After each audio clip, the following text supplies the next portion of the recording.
ప్రపంచంలోని అత్యంత ప్రసిద్ధి కళా మ్యూజియంలో దొంగలు పడ్డారు. సినీ ఫక్కీలో దోపిడీకి పాల్పడ్డారు. పారిస్లోని లవ్రో మ్యూజియంలోకి చొరబడ్డ దుండగులు కేవలం 7 నిమిషాల్లో దొంగతనాన్ని పూర్తి చేశారు. అనంతరం మ్యూజియం బయట పార్క్ చేసిన బైక్ పై పారిపోయారు.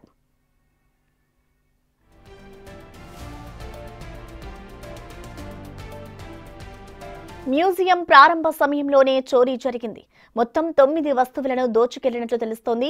నెపోలియన్ కాలం నాటి ఆభరణాలు, మోనాలిసా చిత్రపటంతో సహా అత్యంత ప్రసిద్ధ చారిత్రక కళాఖండాలను దోచుకెళ్లినట్లు సమాచారం.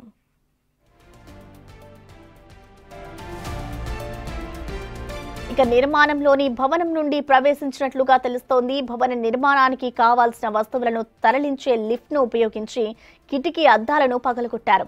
అదేవిధంగా హైడ్రాలిక్ నిచ్చెను కూడా ఉపయోగించారు.